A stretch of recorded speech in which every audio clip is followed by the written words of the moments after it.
There we go. All right, come on. Give me my chat, baby. Man.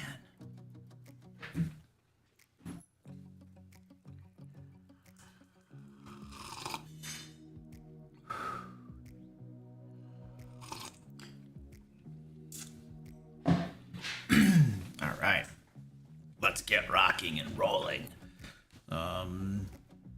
First thing is to get that, then hit Discord.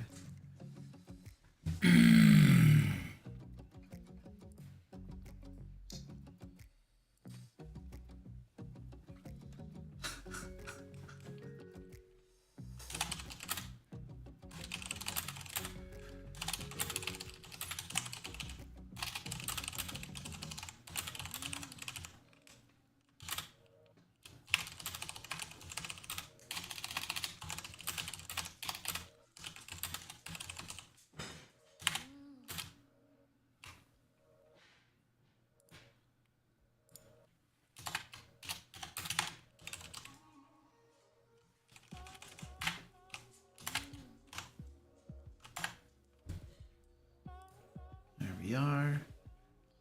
Beautiful. And pop back down to that. All right, excellent. Excellent. Hello, ladies and gentlemen. The stream has kind of begun. We have Goliath Cleric in the house. What's up, dude? Sterling Tolly. Hello, how's it going? I need to make a note of something.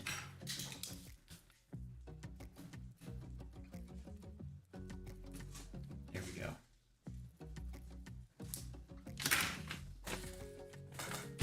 All right. Matthew Chamberlain, dude, you're like at every stream. Matthew's like, yeah, I like the streams. Hey, I like the streams too, man. I'm at every stream as well. Imagine that. My dog is wandering around. You can see her over here. Oh, that's the empty bed. Oh, and she's off camera now. Zoe! Zoe! Zoe! Come on, Zoe! Come on, Zoe! What are you doing? Doggy time! Diaper doggy! Diaper doggy! Can't you? You just had food. You just had food. No. Yes, you did. No. Yep. Alright. She's still like barely on camera. She's camera shy. She doesn't like showing off her diapers. Don't show people my diapers. It's not very nice. All right, ladies and gentlemen, welcome to the live stream. We are doing a special noon live stream. It's noon for me, probably a different time for you. But yeah, we're just gonna hang out. I'm gonna read some more horror stories off like, I think most of them are from RPG Horror Stories subreddit. So we're gonna read through some of those. I haven't read them before. I'll give my reaction. These are reactions. So like there might be stuff in it like Scavin that I don't know what it means, and people are like freaking out about Scavin. So that's what we're doing. You just got home? Solstice Gamer just got home from like work, I presume. Nice, dude. So we're gonna read some stories, and it's probably gonna be a crap show. I mean, it should be. If it's an RPG horror story, it should be a crap show. Otherwise, you shouldn't be posting it in that subreddit. All right. Let's get through our preliminary stuff prior to every live stream going. The first thing is, guess what? We have a Kickstarter going on right now. Lair's Legends 2. It is wrapping up tomorrow. Tomorrow is the last day to back this bad boy. So if you want to get 2 big, fat, huge, beefy books filled with 5e resources to use in your games, now is the time. Remember, we have exclusive pricing during our Kickstarters. After the Kickstarters end, you will not get the same prices. This is how we reward our Kickstarter backers that allow us to put crazy awesome stuff in these books. They unlock more stretch goals. They help raise the capital to actually do these things. And so we reward them with great prices. So tomorrow is your last day to get these amazing prices. And these, so like, by the way, like I keep saying this, but these are big books. Now, this is not the book you're getting. This is from our last Kickstarter. This is from the original Layers and Legends, but these are big, thick books. Like, these are the 2 books from our last Kickstarter. Like, these are realities. You get these things. Like, so like, there are some Kickstarters you back and it takes you like 3 years to get books, 5 years to get books. And people are like, are we ever gonna get our books? We give you your books within a year. Like, this is our 4th Kickstarter now. All 3 of them we have delivered in, I don't think we've run over on any of them, have we? I think we've hit our projection for every single one of them. We give you your books, you get your books, they're heavy duty books. These are like, so I don't know if you're, whoever was savvy to like printing crap, but this is 128 GSM. That's the thickness, 128. Most publishers, like if you look at, I don't want to name names, but if you look at major publishers out there, they printed 115 GSM. We are thicker than them.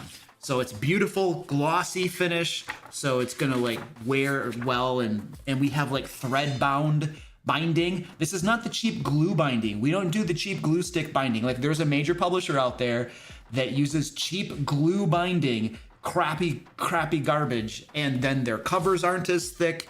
And anyway, we do very, very high quality books. And there's a couple proof right there that we actually deliver our books in the time frame that we tell you that you're going to get your books. You're not going to wait for 3 years before you get your books. And we're not going to give you Kickstarter updates ad infinitum about, oh, excuses and apologies and I'm sorry and all these and this and that. We don't give you a bunch of bullcrap. We literally just give you products. So if you want to get a couple amazing products, Layers and Legends 2 is live right now. You can head over there. You can grab these books. We are unlocking stretch goals like madmen right now. Let's go take a look at what we're actually at. So we're at 267 right now. Our next stretch goal is at 270. At 270, we are gonna unlock a level 4 beginner friendly adventure. It's still gonna be usable for like if you're a veteran or whatever, but we're intentionally gonna make this one super friendly for newer players. So if you wanna help us unlock this thing, we're like literally $3,000 away, and we're gonna add an entire new adventure to Layers and Legends 2. That's the book, this book, Layers and Legends 2, this boy right there, that has all the adventures in it. And then this one, Layers and Legends 2, has monsters, traps, puzzles, encounters, new rule sets, monster templates, and magic items, and some other cool crap in there. So, but we want to add this adventure right there, this level 4 adventure to this book right here. And I'm hoping that we can hit this goal by the end of the stream today. We're going to see how well we do. Yeah. All right. So that is that. And I probably got to, what else I got to do here?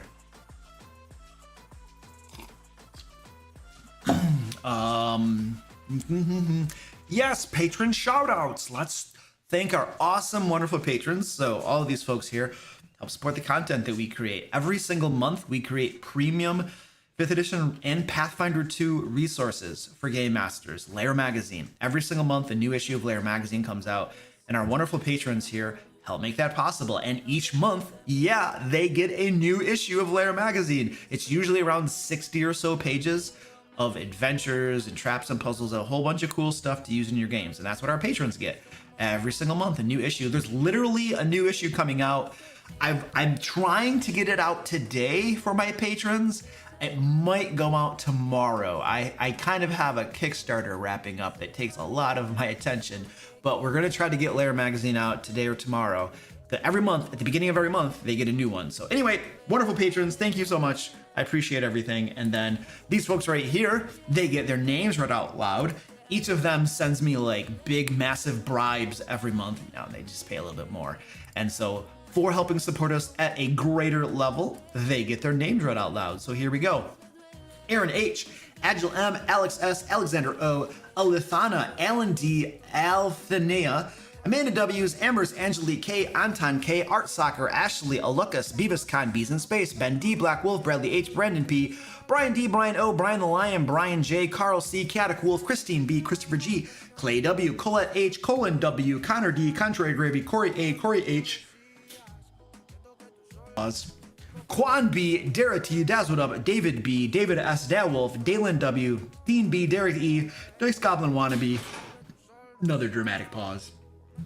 Don D. Draxus, Dreams Gone, Dungeon of Terra, Ed R, Edward B, Edward L, M. Frabo, Endurian72, Eric B, Forest Brew, Gabriel T, Gene A, Gene W, George E, George R, Greg P, Guapo, Gubin, GVTM, Heart U, Heart HLD, Important, Iron Cascade, Jackie Pizza, Jacob H, Jacob K, James L, Jeff S, Jeremy W, Jarek, Jim P, Joanne P, Joel J, John B, John D, John the Wicked, John Pinkanos, Jonathan F, Jonathan S, Jonathan V, Jordan A, Jose B, Joseph H, Josh M, Josh S, Juan, Justin K, J, Kevin W, Killsaber K, Kirby, Kitty Stalker, Laura L, Laser Scion, Lionheart, Linda, Loki, Lord H, Lieberclaw, Matlock, Macy S, Mama D, Marcel V, Marcus, Martin E, Master Noob, Matthew C, Meepy, Michael S, Michelangelo, Mika J, Mirostal, Mitchell, Mo20s, Mordakin, Morganth, Morvay, Nerd over 9000, Nicholas H, Nick H, Nostramo, Old Man Mage, Oleg, Patrick D, Paul C, Paul S, Pethnick, Pork Chop Bacon. He got all the good stuff in his name.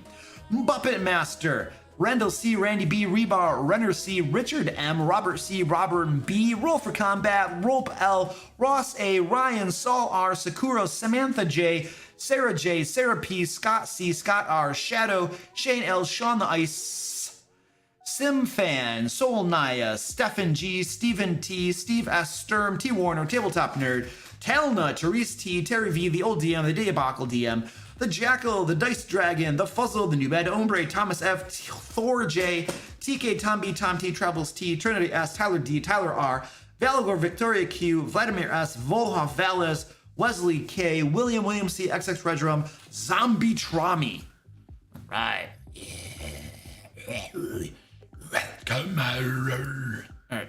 All right, cool. That's I think we're ready to go now. Eee. Ah, beautiful coffee. Decaf. You didn't Google Scavin? Yeah, we did. Of course we did. We did Google Scavin, and I learned what it meant.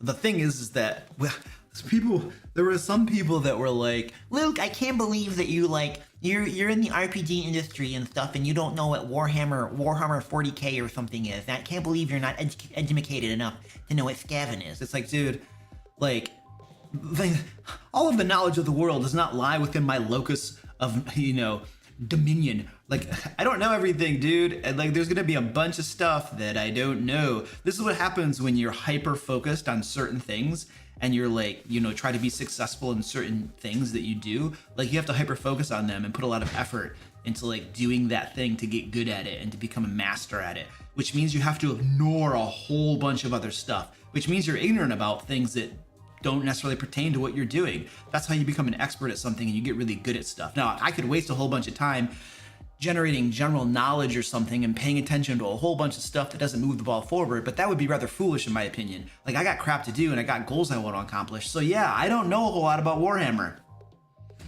So leave angry comments, I suppose, if that's a problem. I don't know. I don't know what to do for you. So anyway, yeah, somebody was like upset that or something that I didn't know what Scavin meant. I don't know. I can't explain it. It's an I mean, there's a bajillion things that I know that they have no idea of. Like, do they know how to collect the ROAS for a project? Do they know what their margin needs to be to actually make a profit? Do they know that a lot of the Kickstarters that are successful lose their butts because they don't plan the finances well enough? Like, there's a whole bunch of crap like that's in here that person probably doesn't have, but they know what Scavin was. They knew what Scavin was. Congratulations. Well done. So anyway, let's move on, shall we? I should probably stop ragging on that person. We're just getting warmed up for the reactions. Okay.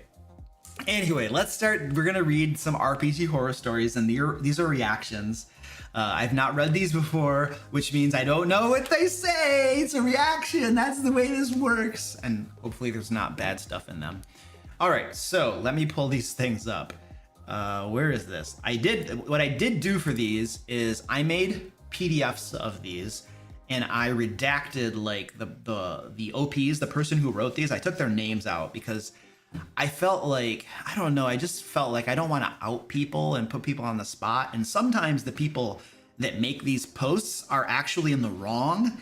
and they're kind of doing bad stuff themselves. And so I want to rag on anonymous people. That it feels a little wrong if like their name is there and then I'm kind of like saying stuff about them. So I redacted all of their names. I tried to clean this up so that, nobody is kind of being outed, because you can literally go on Reddit and if you have their username, you can find them. And I don't want to do that to people because that doesn't feel right. So anyway, I've redacted their names and crap.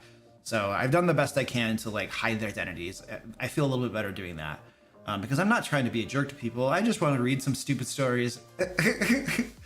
All right, so let's do the stupid stories. Oh, here we go. I have a fancy setup too. Check this out. My dog, where'd my dog go? My dog is not in her bed. She's wandering. All right, anyway. Okay, so here's the first one we're gonna read. Can we zoom in a little bit on this? There we go, that's a little better. Okay, number 1.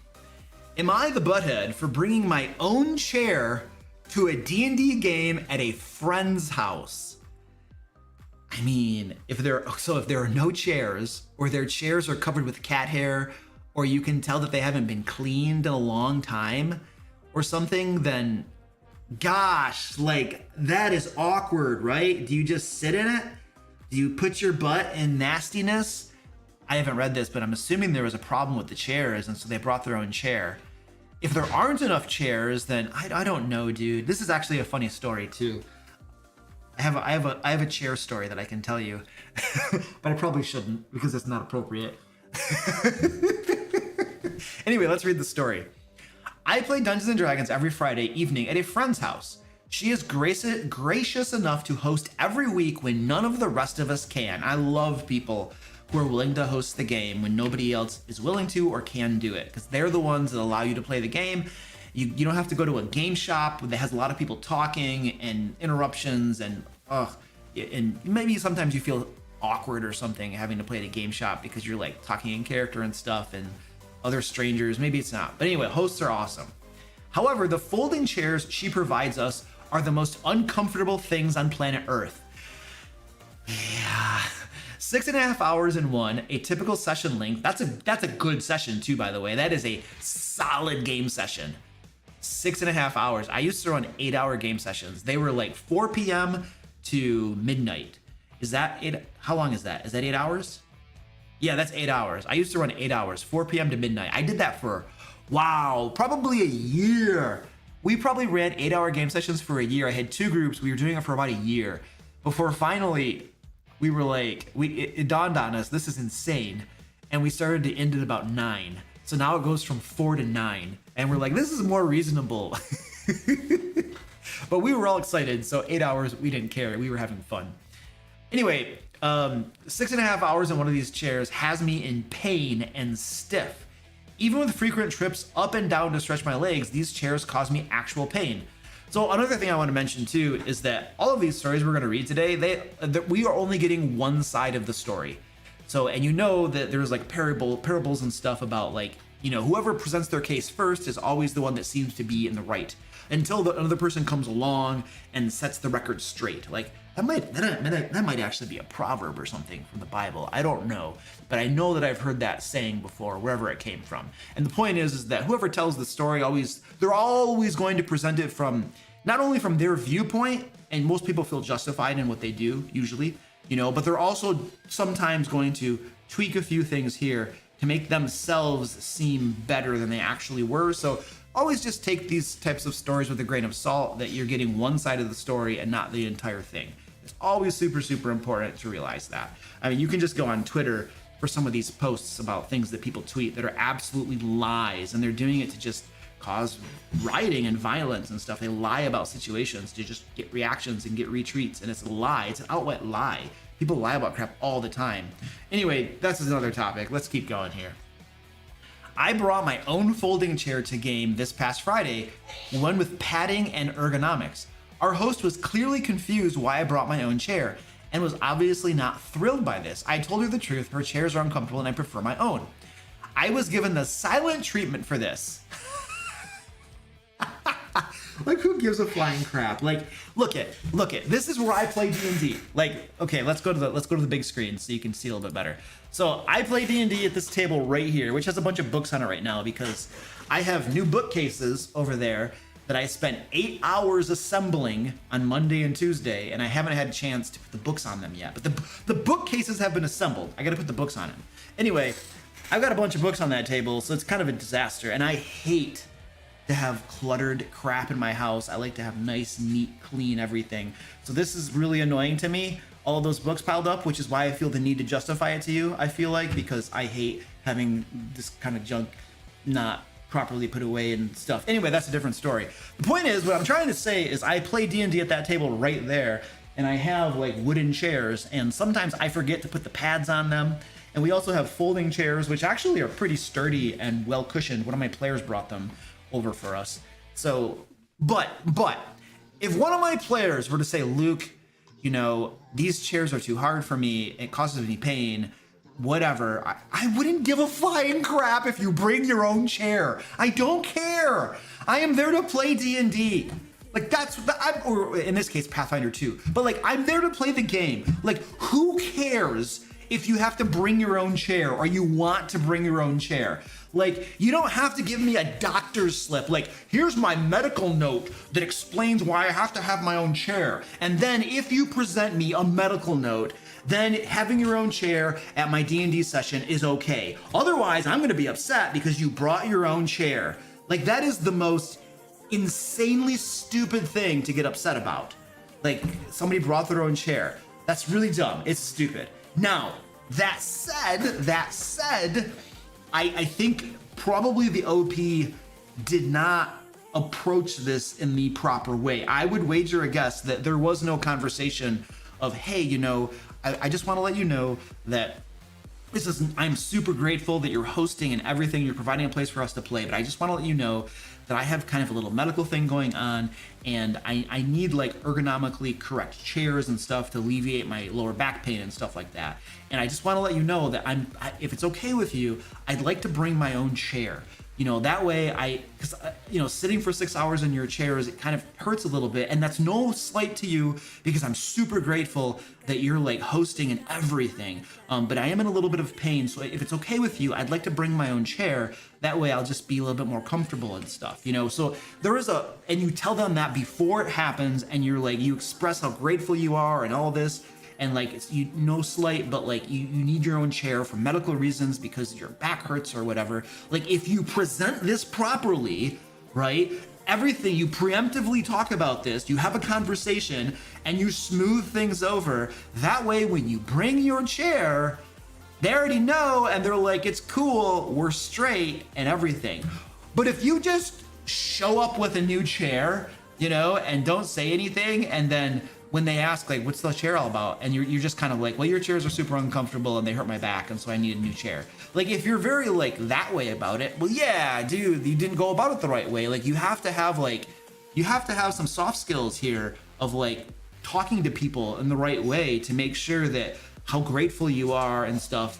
But like, you are in pain, so like, if it's okay, you want to bring your own chair, and it's not an offense to them, and they don't need to provide you with a chair. Like, they're doing amazing, giving you a place to play. Like, there's a right way to go about this that I think could have made this probably turn out a whole lot better. Now, I'm assuming that the OP didn't talk to the person to begin with, or if they did a really bad job of navigating that conversation. But I guess not everybody is gifted with the gift of gab or something, so maybe they're just they can't do the social crap. But anyway, there's a good way to go about this that involves talking to the person. It's amazing how many of the problems at our games could be avoided by talking to people, and yet we don't. We don't talk to people. We're just you know. Anyway, we're almost done reading this. Oh, my coffee's getting cold. That's not fair. All right. I was given the silent treatment after this, and her icy demeanor suggested I had trampled on her as a host and disrespected her space. The other people in the group seemed indifferent to me bringing my own chair, or else they took the host's side, and it was a fairly awkward session in all. Next week, I won't bring my own chair. I prefer physical pain to social. You're dumb. I'm sorry. What do you all think? Am I the butthead? I feel like I feel like I think both parties are in the wrong, is what I think. I think both parties are in the wrong. I have a suspicion that the OP did not navigate this situation in the best manner, and the lack of navigating it well resulted in the host being offended. And then the host was offended by this slight and got upset about it and held it against the person, right? Like, so I feel like both people didn't navigate it and respond properly to this. And now the OP is basically throwing a temper tantrum. Like, this is a temper tantrum. That's what this is. I 100% guarantee you, like 100% guarantee you that this game right here, like, it's not gonna last for long. Like, this person is probably not gonna go back to this game for long or something, because what I think's happening right now is now they're like throwing a temper tantrum, like, I'm not bringing my chair next week. I prefer pain. I prefer physical pain to social pain. It's like, well, you know, there's actually some truth to that. Like, there actually is some truth. Like, a lot of people would prefer to have physical pain than social pain, because there's the power of social dynamics is a real thing. So there's actually some truth to that, you know. But I feel like this OP is probably kind of throwing a fit now. And I have a suspicion that that attitude is going to bleed over into in the game, and things are probably going to implode at some point.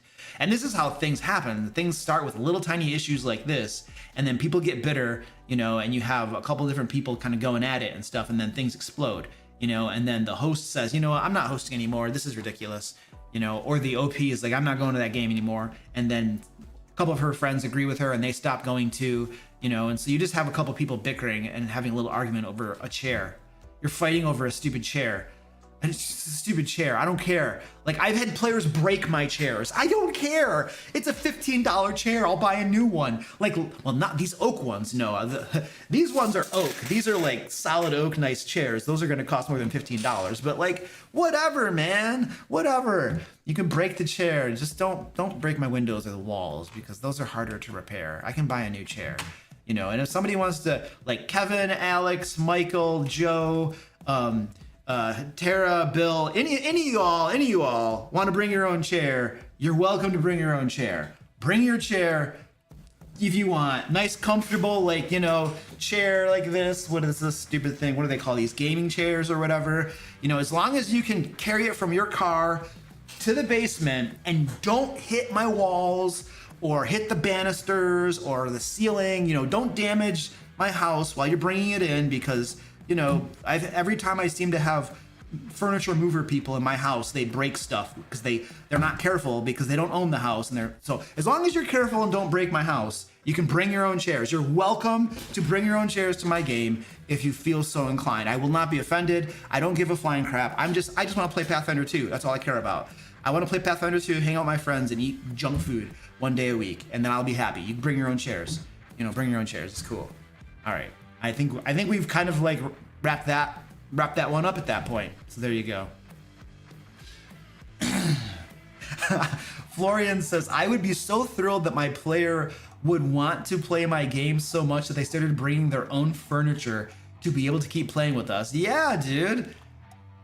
Michael says, you need to invite me to your games. I'll bring my lazy boy and leave it there for the convenience. You can use it outside of gaming sessions. Oh, nice. I'll just have your lazy boy.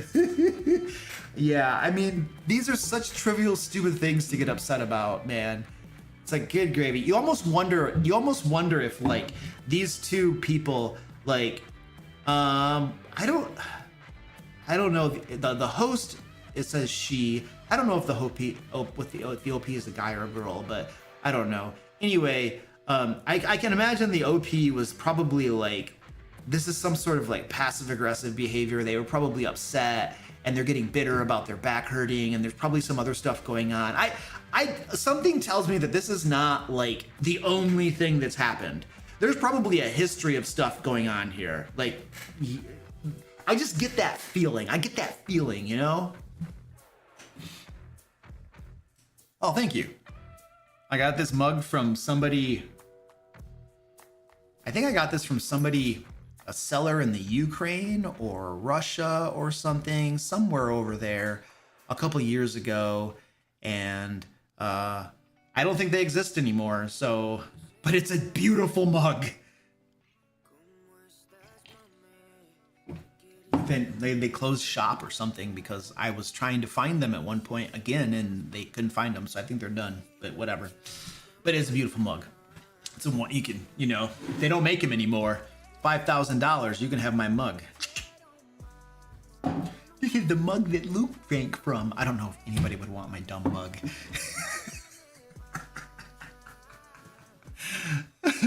Okay, you guys ready for another story? Oh, yes. Don't forget, ladies and gentlemen, our Layers and Legends Kickstarter is going right now. Get these 2 books. It closes tomorrow. Tomorrow is your last day. Remember, we have exclusive Kickstarter only pricing. We give our Kickstarter backers special prices because they're the ones that make this possible. They help us to raise the capital, to pay artists, to pay for layout, to get the printing done, and then they help us reach our stretch goals, which unlocks even more content. So I'm very, very appreciative to all of our backers. And where are we over here? We're getting close. We've got about 2,000 to go. $2,000 to go, and we're gonna unlock our next stretch goal. Look at that, we're getting close to 270K. We've got like 2,000 to go. We're almost there, and then we're gonna have a brand new adventure for everybody. And the adventure will go in the Layers and Legends 2 book. Remember, we have 2 books. You're getting 2 books, 2 huge books, over 600 pages. And the adventures, Layers and Legends 2 is filled with adventures. Loot and Lore 2 has monsters, traps, puzzles, new rule sets. They're all listed down here. Magic items, all cool, crazy stuff. And both of these books are big, fat, beefy boys. Like these books right here, these are from our Layers and Legends 1 Kickstarter. And so these are not the books you'll be getting. We've already done these. You can get these on the store if you want, but these are the past ones for Layers and Legends 1, and these are huge. These are like this one here. And this is about how big Layers and Legends 2 books are going to be. This one right here is 390 pages, almost 400 pages. And this one here is 310 roughly pages. So, and we have super thick covers. We use super thick covers. 128 GSM paper, which is thicker than major publishers. A lot of publishers for books like these, they printed 115 GSM. I know because I talked to the printer, and our printer prints for a lot of the major like this publishing companies. I don't want to mention names, that wouldn't be proper. And we have thread bound binding, thread bound. This is not the cheap glue crap that's going to fall apart on you. This stuff will last for a long time, and it allows you to open your book up and lay it flat because it's just high squirty. Are you going to help us tell people about our awesome books? So anyway, this is the sort of thing you're going to be getting with Layers and Legends 2, and we fulfill our projects fast. You get your books within like a year.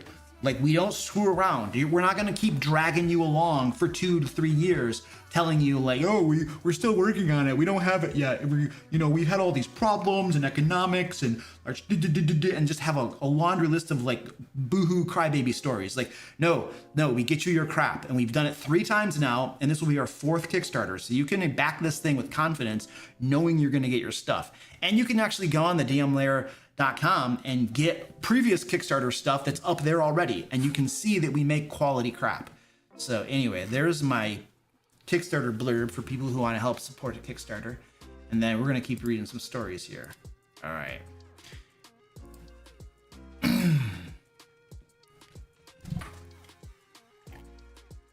Elysium says, just checked out the free sample and it looks sick. Shout out to the artist. Well, thank you, Elysium. I'm going to tell you, we have some amazing artists. You guys want to see some artwork? I'll just show you a bunch of artwork. I'm going to pull up a folder and just show you the artwork. Now, not all of this is publicly available, and it won't be until we make the books. But I'm going to just throw a bunch of artwork and show it off to you so you can kind of see the artwork. Let's go to this one first. Standalone adventure artwork. This is a little bit harder to show some of this stuff, but we're gonna do our best here. Let's go over to here. Where's the monitor? Okay, so this is from Matthias Kalza. And I'm not going to read off all the names they show them, but by the way, I want to be clear, these are real human artists. We do not have any AI art. We do not do AI art. Here's another. We have a ton of this already done. I'm just gonna go scroll through it.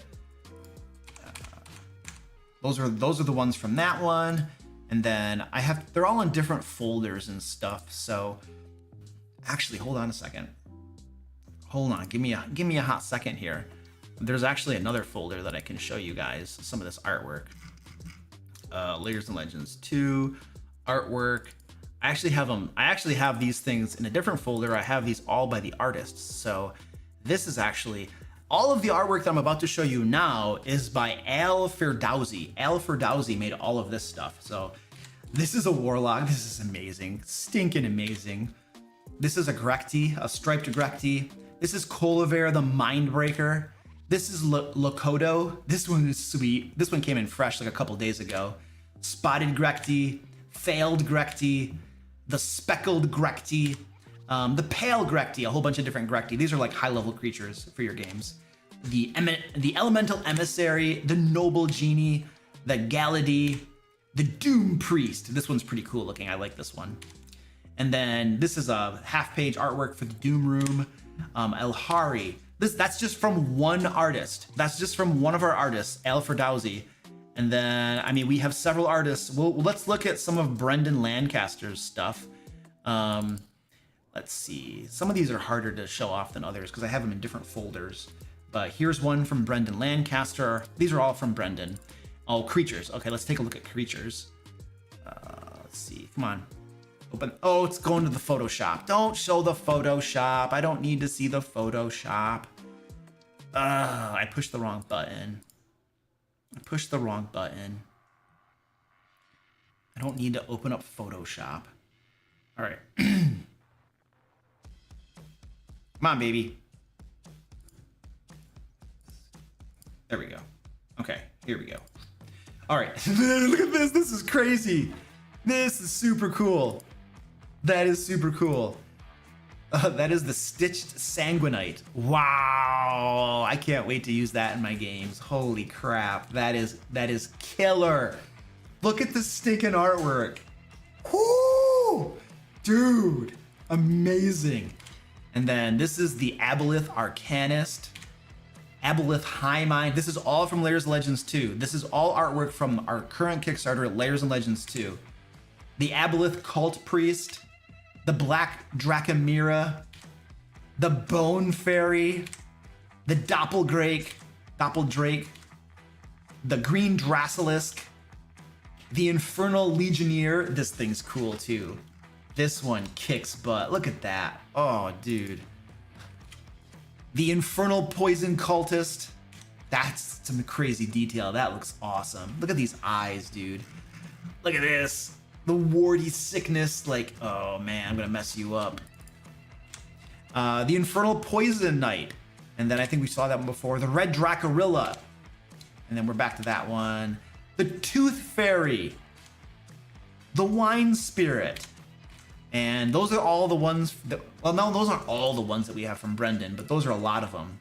And then I don't need Photoshop. I told you I don't want Photoshop open. Let's close some of that crap. So anyway, we're not gonna. We have a lot more.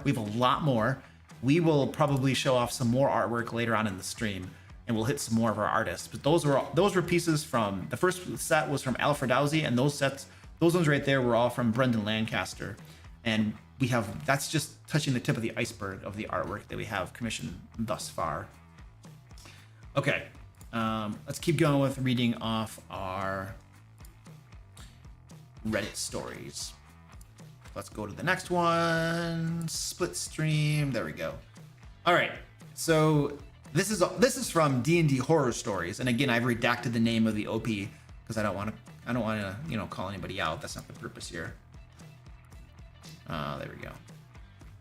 And we'll start reading after I take a sip of coffee.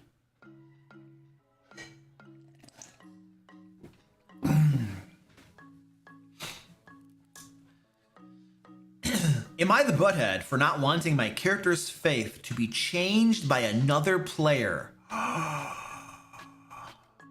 No, I feel like that is a line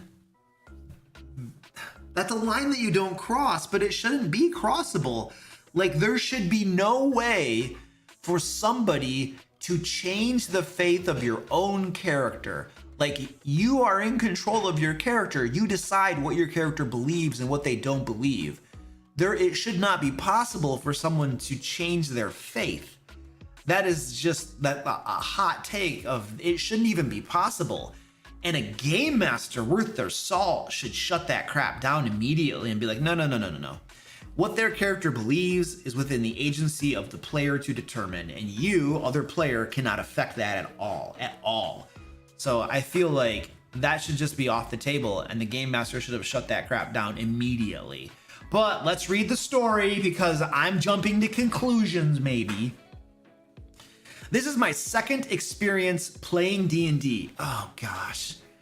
It's your second time playing D&D and you got screwed. I feel bad for people who like join a game and they're like excited. You know, they're just starting to play and then they have a bad experience. I hate that crap because it sours them potentially to the entire game when it's just a bad group or something, you know? Okay, second experience playing D&D, which ended very quickly and very sadly. My first experience was trying to run a campaign as a DM among friends, which also ended very quickly and very sadly due to family drama. But that's a separate story. Yeah, but that happens, dude. That is probably a common story. Drama in groups and sometimes family drama can 100% spell doom to campaigns. So I'd like to see that story. You post that story up for us, dude, and I'll react to that. I've had some family drama, not with my family, but with other people's families, and it can get rich. So one of the players from that failed campaign wanted to run the campaign himself, but in a smaller circle of friends, and what happened, I will tell you now. My friend and DM, his girlfriend, wizard. Oh, hold on a second. So your friend and the dungeon master is the dungeon master. Got it. His girlfriend is a wizard. So the dungeon master's girlfriend is a wizard. Okay. Another friend is a cleric, and you're a warrior. So you have a wizard, a cleric, and a warrior, and then the dungeon master. And the dungeon master's girlfriend is a wizard. I have a feeling that I'm just gonna my crystal ball here. I'm gonna guess that there's some in this story. There might be some favoritism here because like I'm just gonna crystal ball it here. We'll see. First of all, I'll give you a little backstory of my character, as it's important to the plot. I decided not to be very original and created a warrior character, but he was a dude. There is no originality in the game. Like everything under the sun has been done. So I would not sweat about not being original. You just make something that you enjoy playing, and if somebody else has done it, who cares? And if you got it off a Reddit post or some YouTube video and you think it's cool, then do it. Like, it doesn't matter if it's original or not. Like, you're not gonna score any points or lose points in originality, at least not in my games. I just want you to have fun. But anyway, my point is that don't worry about it being original. Who cares? Like, people should not care. They shouldn't. And created a warrior character, but he was a tiefling and came from a family that was famous for their paladins, who were fanatically devoted to the local good deity. Yeah, that's a little bit of a, oh, it's a tiefling, which is evil, a descendant of devils and stuff, but oh, we're devoted to a fanatically good deity. Okay. I feel like that's probably troped, cliched, or something. I don't know. It's just kind of like it's what you expect nowadays. You expect somebody to play a traditionally evil race, but have them be a paladin devoted to good. You expect them to do that. You know, it might have been novel back a while ago, but it no longer is. Which doesn't really matter. I mean, it doesn't. Ultimately, it doesn't matter. It doesn't matter.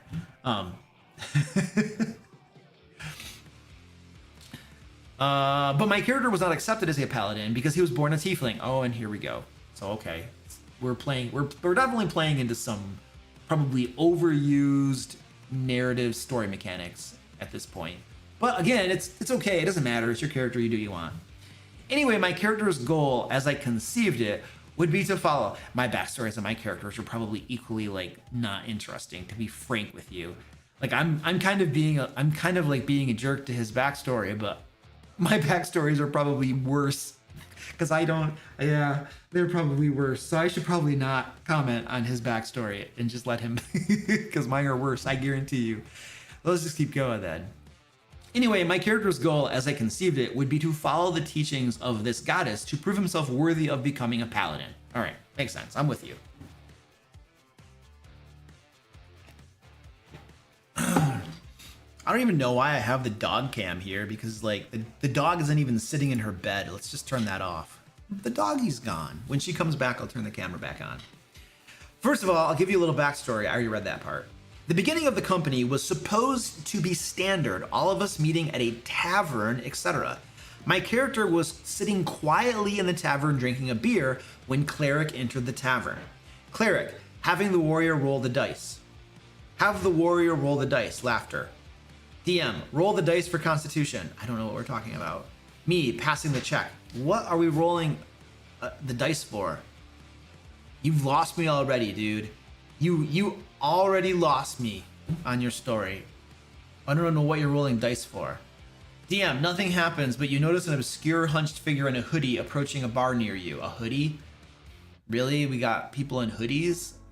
You're like, this is a fantasy game, right? And we have hoodies. Okay. Can I get a good look at him? Have him roll. The cleric says, have him roll the dice. Wait a second. Wait a second. So the cleric is telling the game master how to run the game and when to make other people roll dice? That seems weird.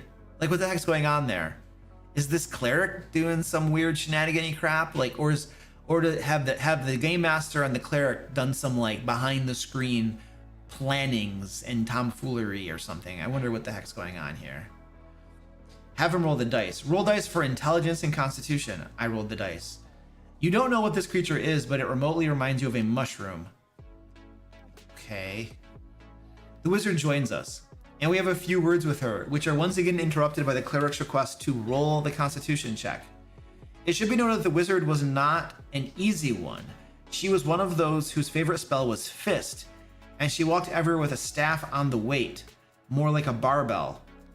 So after finishing her dialogue with me, the wizard stuck her staff barbell into the floor, to which the cleric reacted, repent. Wizard, what? Cleric, repent. The DM and the cleric about whether, oh crap. I think some of this got cut off. Shoot. I think some of my story got cut off. Hold on a second. It literally seems like some of it got cut off. Let me go find it. Hold on a second. Let me go see if I can find it on the internet. And then I gotta go find my link again. It looks like something got cut off.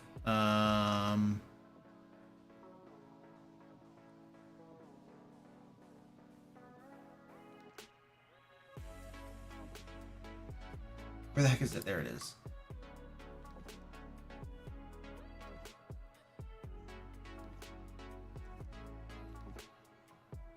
Huh.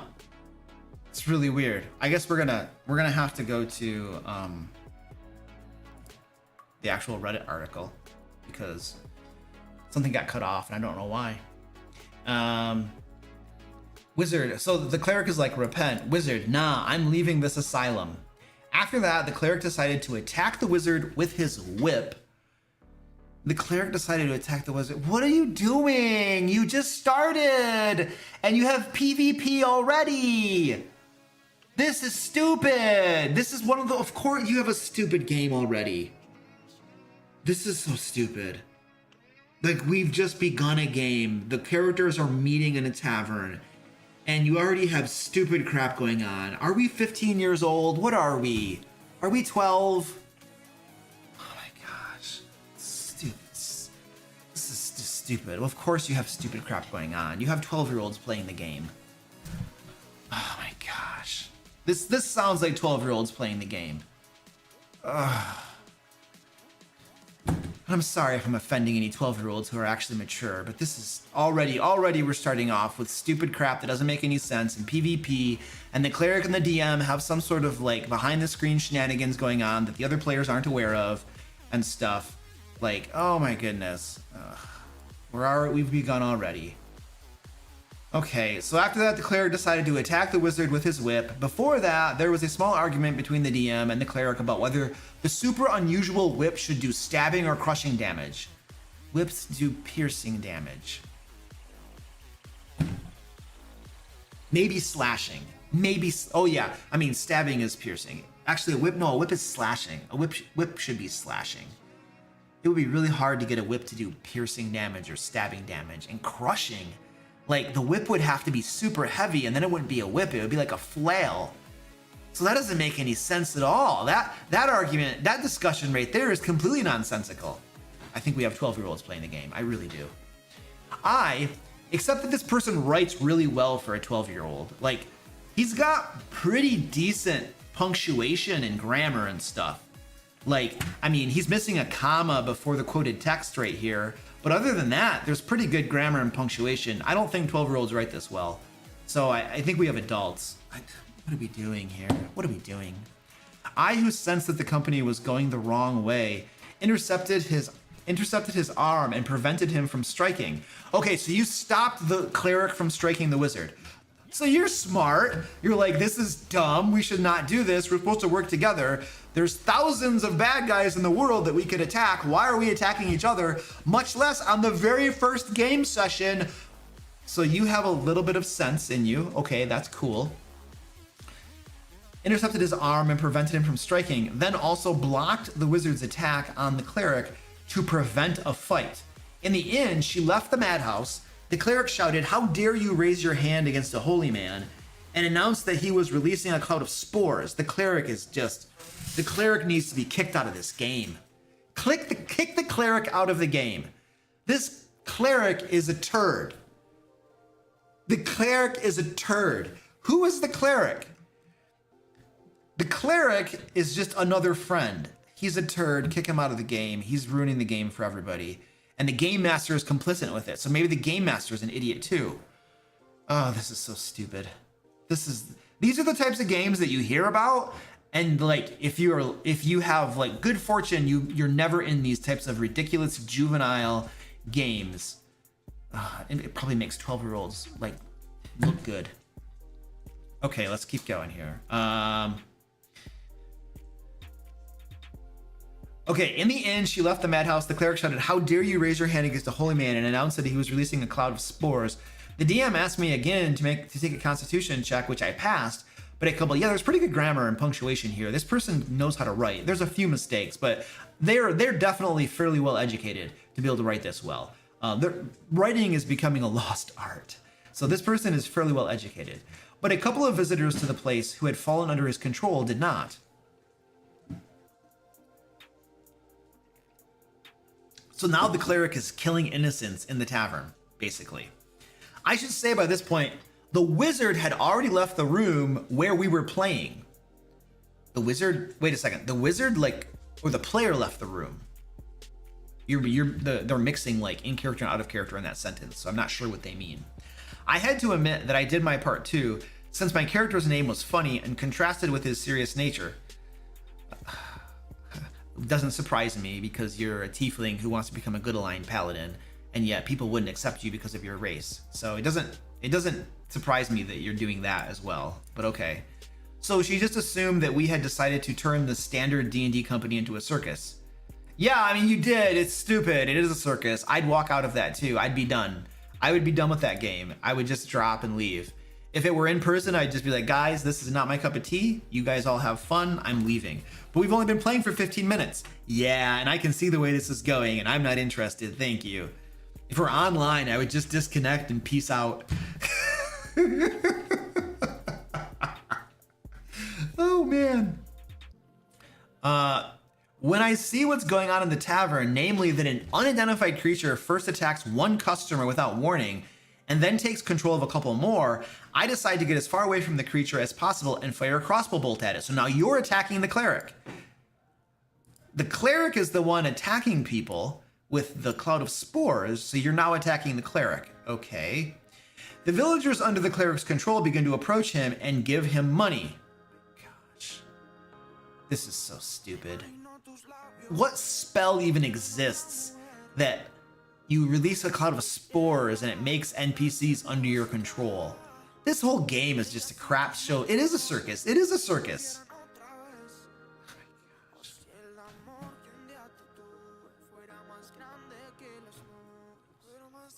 Wow. Next was the cleric's move. He started telling the DM that I shouldn't have attacked him at all, because in these lands, the core belief is centered around people worshiping him. So the cleric now gets to write the lore for the entire world and say that people worship him. This is stupid. And that I shouldn't have attacked him at all knowing that. And no, I didn't know these facts before the game started. My character wasn't from these lands, and I don't think he had heard of it. The DM asked me to make a history check, which I didn't pass. Although I think if I'm claiming my character didn't know it, I shouldn't have made a check, but I might be wrong. No, well, I mean, that's reasonable to think that I think that's fair. So the fight continued. The cleric again wanted me to roll dice for a constitution check. Why is the cleric asking another player to roll dice? This is stupid. If you are a player, you shouldn't be telling other players to roll dice. That is the game master's like zone. That is their like realm of asking people to roll dice and make checks, you know, for like saving throws or I don't know, man. This cleric is like this cleric needs to be done something to, like, wow. All right.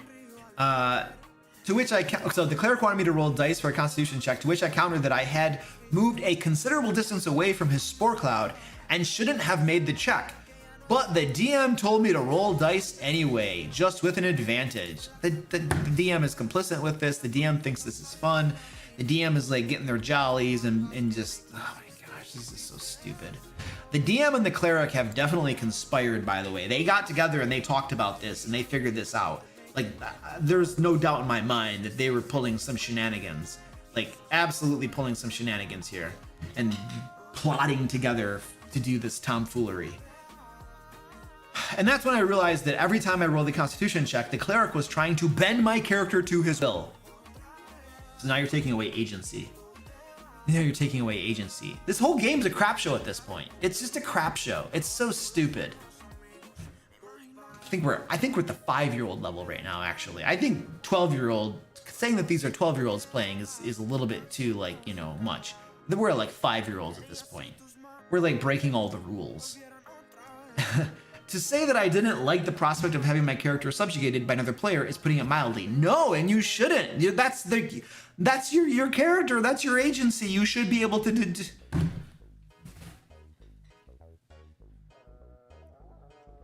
I voiced my displeasure outside of the character to the DM, to which the cleric replied that it wasn't really mind control because people under the influence of his spores themselves want to honor him, and the fact that they started carrying their money to him is of their own free will because of their faith in him. Your cleric's a moron. The cleric is an idiot. He's an idiot. He's a moron. Like, they're gonna come up with any sort of stupid tomfoolery exclusives to justify their crappy behavior, and that's what it is. It's horse crappy behavior. You should just leave that game and never go back. These are your friends? These are your friends? Oh my gosh. Oh, I don't want enemies like this. And these are your friends. Okay. To this I counter that if my character suddenly lost faith in his deity and started honoring the cleric's character, it would completely kill my whole idea of wanting him to become a paladin. The cleric suggested that I become a paladin who would worship him. So stupid. This is so stupid. I'll admit unnecessary details, but the DM tried to keep our company by splitting us up for a while. Okay, that doesn't make sense to me, but okay. The wizard and I went shopping. Yeah, I mean, usually shopping sucks and is the least interesting part of any game. But after this, like, yes, please, let's go shopping. That shopping is a godsend after having to deal with this type of horse crap. Wow, yeah, I can see that. Oh my gosh, this cleric is out of control. We went shopping. The wizard and I went shopping while the cleric went to the temple where he used spores to not subdue a small crowd. So we had to guard the trade caravan as a quest. Small detail, the cleric wanted to take a couple of his minions with him, but the DM didn't allow it, apparently because the wizard started looking at the exit again. Dude, and the crazy thing is, check this out. This is the crazy thing. If you go to the top, like the DM, the wizard is the dungeon master's girlfriend. Remember the context. The wizard player is the dungeon master's girlfriend, and she is considering leaving this game. This game is such a crap show that the dungeon master's own girlfriend is about to nope out and leave. That's what a crap show this game is. Twice now they've mentioned how the TM's girlfriend is like gonna leave. Wow. It ended when I tried to talk to the cleric while traveling and convince him not to brainwash my character with his spores. This is so stupid. You shouldn't even have this conversation. Just leave the game, dude. He refused and said he would keep trying to convert my character, and that I didn't realize we'd get a lot of bonuses if he did. Kind of by design, if we were brainwashed with spores, we would have some bonuses in the game. But the argument that it was more important to me, my character's story, than increasing a couple numbers on my character sheet didn't convince him. During this, so this player has no respect for the other player. No respect at all. Like, they don't care for the fact that you want to roleplay your character. They just are like, no, I'm gonna make my spores convert you. I'm just gonna convert you with my spores and make you my servant. That is a toxic, nasty, horrible player. Like, that person is not a nice human being, at least in the context of this game. That's some horse crappery. So, wow, they just don't care about the other player and what they want to get out of the game. They have no concern for that. They just want to do their stupid bullcrap. During this argument, the wizard left us again, which was the end of our D&D campaign. So the D&D campaign ends when the dungeon master's own girlfriend is like, nope, I'm done. Goodbye. This game right here is horse crappery, and I'm walking out the door. You all have a nice day. Dungeon master boyfriend, I'll call you. Don't call me, I'll call you. And then she nopes out. That is a great way to end it, man. The next day I talked to the wizard about the game, and by all accounts, the whole thing with the spores that were supposed to brainwash our characters and make them worship the cleric's character was fully approved by the DM. Yeah, and that's what I've been telling you from the very beginning of the story, that it sounds like the dungeon master and the cleric were behind the screen talking and finagling things together because they both thought it was going to be really cool. This is going to be awesome. Oh my gosh. It was only her assumption, but it seems to be true because, first of all, the DM did not prevent the cleric from using spores on our characters, and secondly, the cleric could not give our characters in-game bonuses without the DM's consent. Now the big question is, maybe I am the butthole. No! Unless you're misrepresenting the facts of the story, you are not the butthole. Like, the cleric and the dungeon master are idiots, and you should never play another game with them ever again. Wait until they get to be like 20 years old or something, because they sound like they're 5. Give them about 15 years to mature, and then maybe try a game with them again. And it is really my fault that the company fell apart, and I should have just accepted the fact that I had to henceforth play a character honoring another player character and enjoy the cool perks. What would that have gotten me? No, you are not in the wrong. I would have never put up with that. I would have walked so quickly. That is such tomfoolery, horse crap. I cannot believe that. No. So yeah, 100%. That is a crap show of a game. Sometimes there's part of me that I don't believe that games like this exist. Like, it's unfathomable to me that people play the game like that and that stuff like that happens. And yet, I don't think people are just making up fiction, And I'm sure that people in chat can confirm that, like, these games exist. I'm sure lots of people have been in them, and hopefully they leave and find a better game or be the game master themselves and do better. But gosh, man, that's a crap show right there. My doggy got lost. I gotta go find my doggy. She's like wandering somewhere. I gotta put her in her bed. Where's my thing? I'm trying to find my thing. Oh, here it is. All right, ladies and gentlemen, remember, Our Layers and Legends 2 Kickstarter is closing down tomorrow. Tomorrow is the last opportunity to get Layers and Legends 2 and Loot and Lore 2 at the reduced Kickstarter only special pricing. So we are very close to hitting our next stretch goal.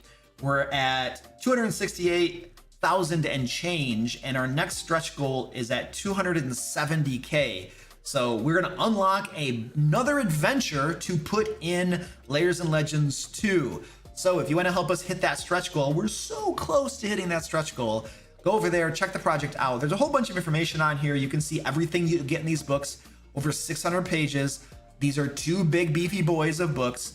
You can see we have, these are our special, the alt covers, the limited edition alt covers. There's only gonna be one print run of these alt covers for this Kickstarter. We're gonna do one print run. And then if you back it, you get the books, you get these alt covers and stuff. And there's always like some left over that go up on the store, but not very many. So like if you want these alt covers, back the Kickstarter and you're guaranteed to get them. Otherwise it's a crapshoot and you might not have the opportunity because there's only one print run of these. And these things are gorgeous. These are such amazing alt covers. I love how these turned out. These were made, the alt cover, the artwork on those was by Brendan Lancaster. By the way, he's one of our artists that's working on the project, and he killed these alt covers. Oh my gosh, they're so good. And then you can just, it tells you more about the project and all the cool stuff that you can get and all that kind of stuff. So anyway, go over there, check that stuff out, get some cool stuff. We're so close to hitting our next stretch goal. Dave Cam says that story is like what mean little kids do when they first figure out the game. Yeah, I'm telling you, it sounds like 5-year-olds were playing that game. It's like, oh, I can do this stuff. I can make them worship me, and they have to worship me because I'm the cleric, and then I change their faith. That's like what little immature little brats do, you know, where they're like, I'm gonna make you my slave, and you're gonna have to worship me and bow down before me. Yeah, like that's what little immature kids do when they're first discovering the game. Yeah. So that's so horrible, crappy story. I'm gonna go grab my dog. My dog is over there wandering. I'm gonna go grab her. Zoe! Zoe! What are you doing over here? Zoe! Zoe! I got lost. Did you get lost? Did you poop your pants? No? Okay. She didn't poop herself. That's a good sign. There we go. Why don't you lie down? Why don't you lie down, huh? She's like wandering around. Here, let's see what she's gonna do down here. There's the diaper doggy for you. Diaper doggy.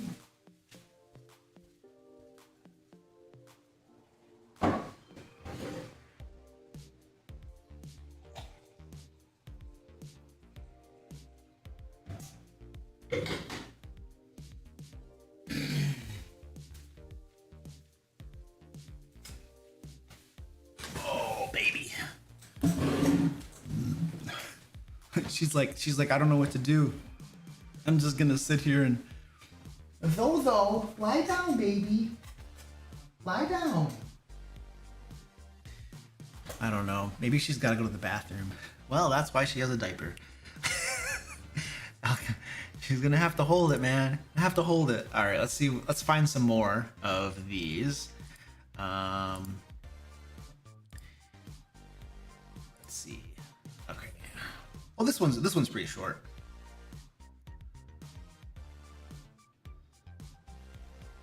Gotta get that off from there. All right.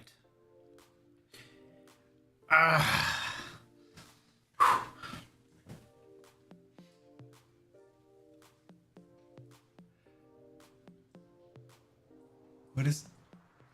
Dave Cam says, is it a full-time diaper dog or just when Luke's streaming? No, she wears a diaper all the time because she's a Chihuahua. Chihuahuas are, I've heard and read, infamous for being very hard to potty train. Like most dogs, like they want to go outside and they will tell you, they'll bark at you, they'll paw at you. Most dogs, if you train them properly, will let you know that it's time to go outside. Chihuahuas, what I've heard from people, I've talked to vets who have told me, I have read it on the internet, and I have experienced firsthand. Chihuahuas just kind of don't care. When they're ready to go, they're gonna go. She has pooped in her bed multiple times. She's peed in her bed. Like, when she's gotta go, she's just like, all right, baby, let's go. I don't know, man. It's the craziest thing. So I've heard that it's a Chihuahua thing. And we adopted her. She's about 12 years old, and we've had her about a year or two. And so, the potty training period was a long time ago. But basically, she has no control over her bodily functions. And so she is a 100% full-time diaper doggy, except for when she goes on car rides. When she goes with us in my car, we have like a little doggy bed thing. It's a little tiny box that goes on our back seat. And to date, she has never crapped herself or peed herself in that little bed in my car. But the first time she does, she will thenceforth have a diaper on in my car, because I have like leather seats and stuff, and doggy doo-doo is not what I want to clean out of my car. So she's got like one chance, and then it's over.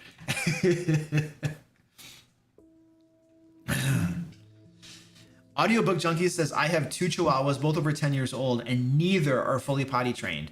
They are good about going outside about 70% of the time. Yeah, what I basically do for my Chihuahua, and she's wandered over that way again.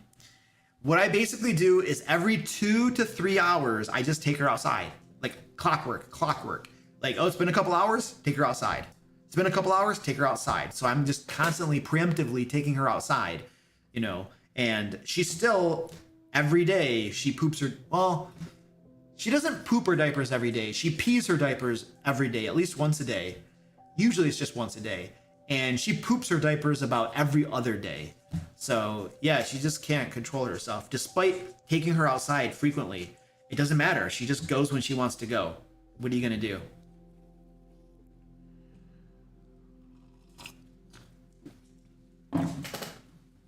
Does she find her way around a lot by scent? No, I think she just wanders and bumps into stuff. No, she doesn't. It doesn't seem like she can hear very well either. Like, I'll call her and she doesn't know which direction I'm calling her from. So it's kind of, yeah, it's kind of rough. Tabletop Corner says, I have had many rage quitting players that turned out immature, especially when I was running D&D 5e on Roll20. Now I am playing Pathfinder 2e, less so, but every now and then I get one immature player. Yeah, I think so. Like, I feel like, and this is pure Luke's supposition, but I feel like you're probably going to get more immature players for D&D 5th edition than you are going to get for Pathfinder 2. And this is why. D&D 5th edition is an entry point for the majority of people. I'm taking some liberty here and I'm making some assumptions, but I think that D&D 5th edition, because of its popularity, is the entry point for the majority of people who get into tabletop role-playing games. And because it's an entry point, that means that's where most people start playing. And that means you're going to have immature people, immature players, young players, old players, people who've never played before, people who for the first time realize they can do anything they want, and then they start living out like their secret fantasies of doing horrible crap and just acting like tomfoolery. And because it's the entry point into tabletop role-playing, like, they don't understand some of the social conventions. They don't understand how you're supposed to treat other players. They don't understand that you're not supposed to steal agency. Like, they don't understand some of these things. And so, like, they do bad, horrible things, However, that's D&D 5th edition. Pathfinder 2, many people who play Pathfinder 2 probably started out with something else. And then they graduated to Pathfinder 2, so to speak, and they moved on to a different game system because, D&D 5th edition, it's pretty, you might get bored with it after a while and try something else, right? That's what I did. Like, I got bored with it, and now I'm playing Pathfinder 2, and I love it. So I feel like Pathfinder 2, fewer people play it, and the people that do play it are the ones that probably, like, graduated, so to speak, from a different game system, potentially D&D 5th edition or a previous edition of D&D, and then they've learned a lot of these social things. They may have matured as a player. They've matured as a person, probably. And so by the time they get into Pathfinder 2, you're more than likely going to find more mature players and people that aren't jackwads, right? Whereas D&D 5th edition, there's probably a higher likelihood of finding jackwads. in that game system for the reasons I just got done stating. So I'm just kind of like spitballing here, kind of thinking it through logically, you know, and I think it kind of makes sense, but I could be wrong. Who knows? My dog is over there. I have snacks over here. So like right over here, I'm gonna point the camera. Hold on a second. That bag right there has doggy snacks in it. And she was trying to get into it because she wants some doggy snacks. So I think we're gonna give her some doggy snacks here. We'll just keep that pointed over there. We're gonna give her some doggy snacks. Zoe, what did you find in here? Okay, we have a car and a bandana. We have a doggy bandana. There's a doggy bandana. And we have, you want this thing? You want this plushie? We have, this looks like some sort of poop scooper or something. I don't know what that is. Oh, we have a ball. Do you want to play with the ball? You want to play with the ball? Yeah, play with the ball. What's this? Oh, this looks like food. Can you smell that? Yeah, that smells like food, doesn't it? Here's some food. Here's some bacon stuff. Yeah, you like that? Does that smell good? What else we got? Oh wow, look at this thing. We have some doggy bone bites. Are you getting excited? Yeah? What else do we got in here? Look at this. Bacon strips. You want the bacon strips? Look at that. What is this? Oh, a little chew toy. You want to play with the chew toy? Yeah? All right. We're going to give you one of these right there. How's that sound?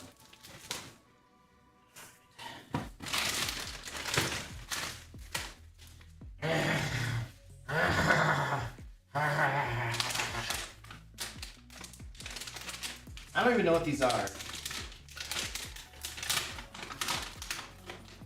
Wow.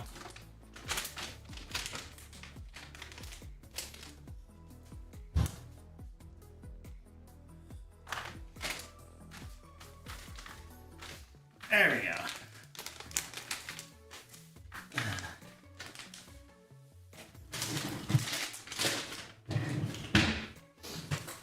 I'm gonna take her over to her. Squeaky's like, what's going on over here?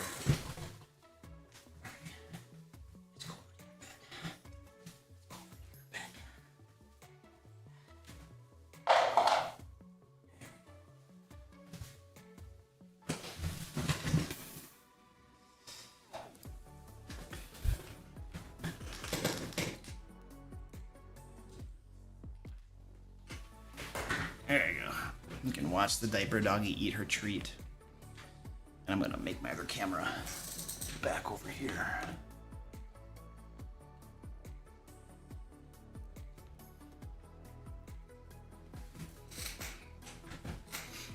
There we go. That's what she wanted. She's like, I was wandering around looking for food, and now I'm happy.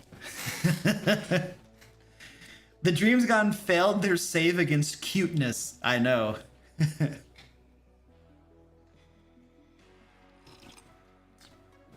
Oh, that's true, Jacob. That scoop probably is for food. That's a good point. I wouldn't use it for poop either, because it needs a shifter. It needs a sifter in it if you're going to use it for cleaning litter boxes or something. So yeah, you're right. It's probably for food. That makes sense.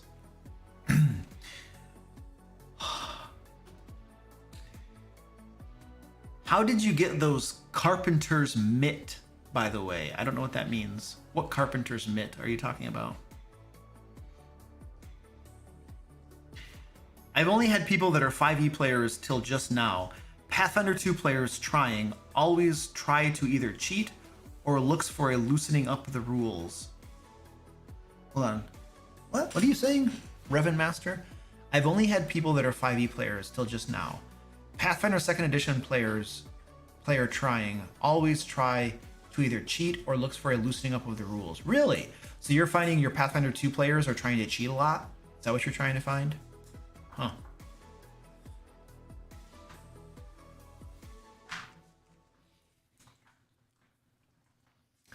Horror story. I ran a D&D 5e game where I had a cheater that was slowly adding things to his character sheet and there were homebrewed things. My players jumped all over that player and he was banned. Oh yeah, that'll make people upset very quickly. You're cheating like that. It's totally not cool. Yeah. She's happy with her little chew thing. It's like a dental thing. It's supposed to be good for the teeth or some crap. So it's taking her. She has an appointment tomorrow morning. Is it tomorrow morning, I think, with the dentist? Well, it's a vet, but we're taking to get her teeth checked out. We're probably gonna have to pay like to have her teeth cleaned and crap because she's got some problems in her mouth. So anyway, she's having fun with her chew toy. I think rage quitting is more prevalent in online games. Oh yeah, absolutely 100%. I guarantee you it is, for sure. All right, let's find another one of these bad boys. Here we go. I have one. Hold on, let's put the doggy cam up. Where's the doggy cam? There we go. You can watch the dog eat while I read this. There we go. I can keep watching the doggy eat. Am I in the... Hold on a second. Where? Am I in the wrong for permanently killing off one of my player's characters? Nah, you might be, but you might not be either. I have been DMing a group of 5 for over 2.5 years, and I recently killed off the party's warlock by turning it into a deathlock. What does that mean? This was caused by the character whose patron was an archdevil repeatedly acting against his patron. Yeah, that can be a problem. I gave him many warnings, but the final straw was when the warlock killed his patron's favorite son, a pit fiend. Yeah, that's a problem. I feel like your player was testing boundaries. My suspicion is that your player was kind of behaving and doing what children do. Does anybody know how children behave? Like, if you have like a son or a daughter and you tell them, you give them certain rules and expectations and stuff, children push boundaries. They see how far they can go. They see how far they can disobey or not do what you say until you actually enforce some sort of consequences. Whether that means like yelling at them or grounding them or taking away their phone, which, by the way, taking away a kid's phone is like the punishment of punishments. Holy crap. So my daughter once she was failing her geography class. I think it was geography or a history class. This was middle school. No, this was 5th grade. I think this was 5th grade or 6th grade or something like that, but she was failing this class. No, it was like 5th grade. She was failing this class and getting E's. And it was crazy because the tests, the teacher would literally give them all the answers for the tests, and all you had to do was memorize the answers. It was like, I'm handing you a good grade, basically, and she was failing them. And so my wife and I are like, no, this isn't gonna work. So we took her phone away for a month. Wow, that was the worst punishment you could possibly give her. She hated that. And then I showed her exactly how to memorize things. I showed her a technique that I've used to learn like 3 different languages and stuff. This always works. It helps you memorize things. And so I showed her this technique, especially since the teacher gives them all the answers to the test ahead of time. I showed her how to memorize. I showed her how to study. I explained this stuff to her. I taught her how to do it. And then guess what?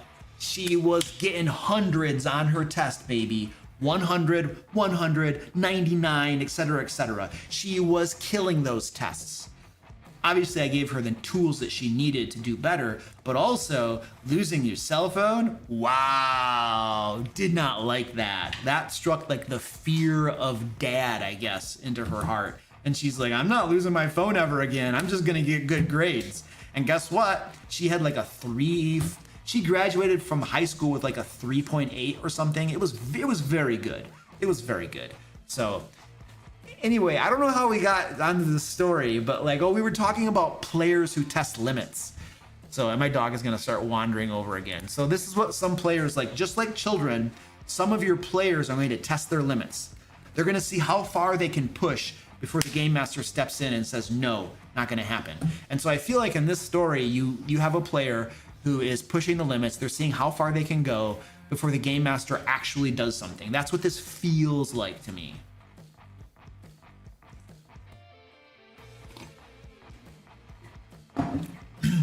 Oh, your daughter fears yard work? Oh yeah. See, I had a hard time.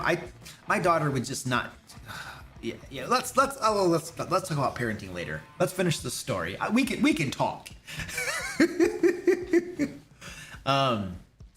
Okay, so I gave him many warnings, but the final straw was when the warlock killed his patron's favorite son, a pit fiend.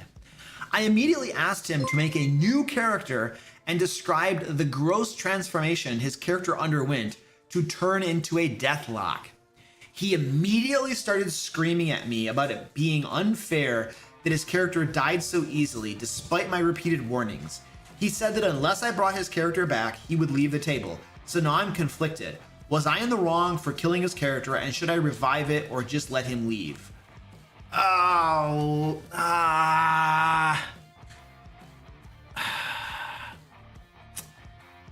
You're both in the wrong.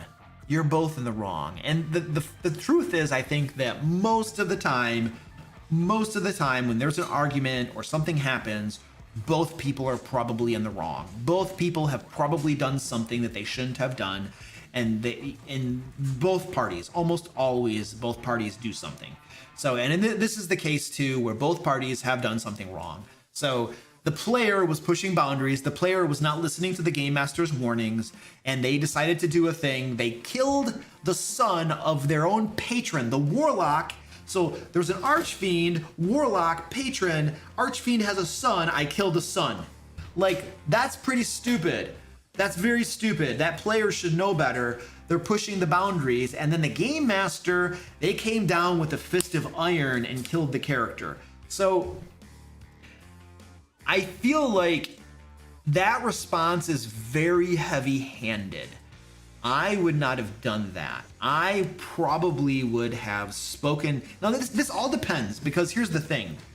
Like, if I have a player who's pushing the boundaries like this, and in my opinion, acting fairly immature, then the chances are that talking to that player is not going to help, because they're just immature and they're going to keep on doing stuff they shouldn't be doing. It's like I've been giving them chances by talking to them. But I still feel like there's probably going to be like one last Hail Mary where after the player's warlock kills the pit fiend son of their own patron, I pull the player aside and I say, listen, dude, like, I've warned you repeatedly, like, and you keep doing these things and you keep testing your patron. Well, your patron's had enough. Like, you're not following your patron. You've killed their own son. Like, there have to be consequences. What do you think should be the consequences of this? You know, and see what the player says. Now, if they're at all mature, they're going to understand that this is a problem from a role-playing perspective, right? But my feeling is that you're not dealing with a mature player. My feeling is you're dealing with somebody who's very immature, and they're probably not going to care, you know? At which point they're just going to be like, yeah, nothing, man. My patron's just going to roll with it. They don't care. No, at the very least, the patron is going to stop giving them spells and magic abilities. Like, I feel like the patron is going to cut them off. Like, you killed my son. I'm no longer your patron. You're cut off. And so the warlock would lose their magical abilities. Like, they're done. They're now like a level 1 sorcerer or a level 1 wizard or level 1 bard or something. Like, there has to be consequences for that. And you've been telling the character, you've been telling the player, you've been giving them warnings, and the player's like, I don't care. I'm gonna keep seeing what I can get away with. I'm gonna keep pushing it a little bit more. And this is what the player's doing. So my gut tells me that having a last conversation with them is probably not gonna do any good, because they've already been doing this stuff and they don't care. I would still probably try, and if that conversation was unproductive, I would just tell them, you know, well, this isn't going to work. Your patron is either going to cut you off and you're not going to have any powers, or they're going to, or something else, you know. But at the end of the day, you need to make up a new character because you just lost all your powers, unless you want to play like a level 1 sorcerer, you know, like your patron cuts you off, but there's some residual energy, magical energy that stays inside you, and you can now start leveling up as a sorcerer. And they're not going to be happy about that. They're going to say bullcrap on that. But like, I'm going to say, look, dude, I've been giving you warnings and you've been pushing the limit and you're doing stupid stuff. Like, you have to expect there's going to be consequences. This is a role-playing game, and I've been warning you and you don't listen, you know, and chances are good this isn't going to go well.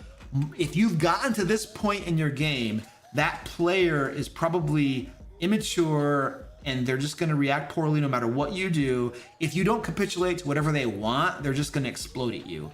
So I feel like there's no way that this is going to go well. I don't think there is no happy resolution to this.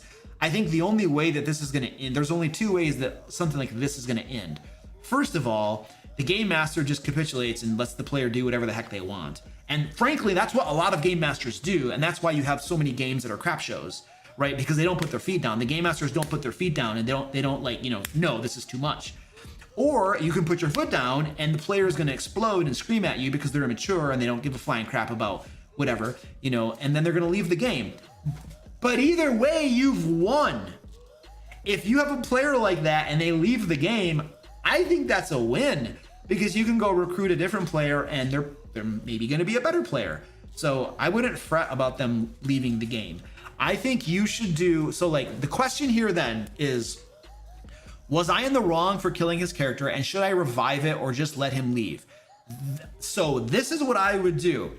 Ask yourself, do you really want this player in your game? They're threatening to leave. They're trying to manipulate you right now. They're literally trying to manipulate you and saying, if you don't revive my character, I'm leaving the game. They're trying to manipulate you. That tells you something about their character, right? The moment you have somebody trying to manipulate you on that level, that tells you something about them as a person, and it's not something good. So you need to ask yourself, do you really want that person in your game or not? Do you really want them to stay? Because they're about to leave, and it's a whole lot easier to just say, no, I'm sorry, your character is dead. You're welcome to stay if you want, or you could just leave. And they're probably gonna leave. But if it were me,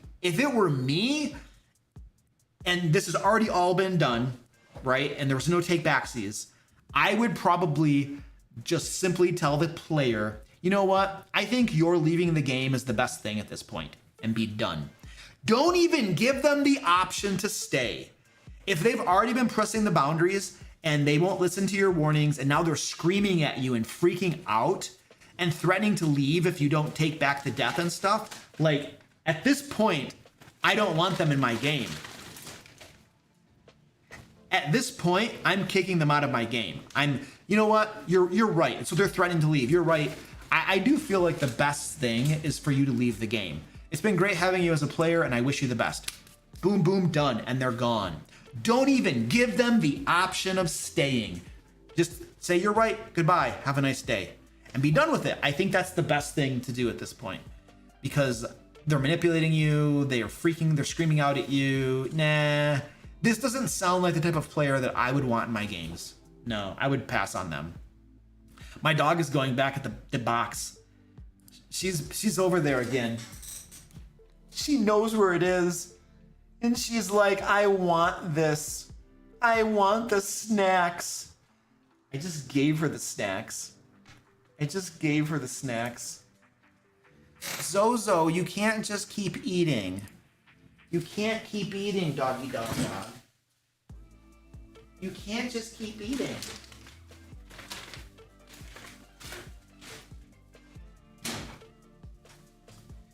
I'm gonna put those up on the table so that she's not suffering. she had breakfast and she had a snack. She's a little fluffy. She's not starving.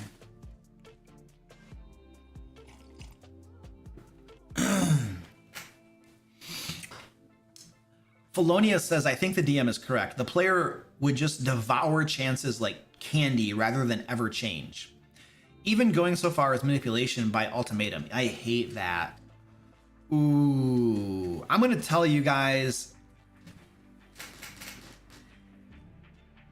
I say this a little tentatively because I don't know what I would actually do, but I have a feeling that if I ever had a player threaten to leave my game if I didn't do X, Y, or Z, I would probably immediately just say, that's cool.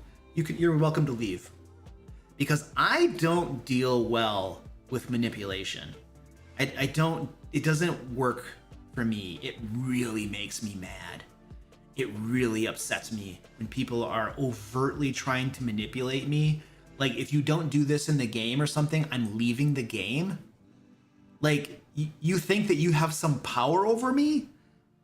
You think that you exert control? Like, oh my gosh, you're gonna leave my game. Oh no, of course I'll do it. Like, who do you think you are?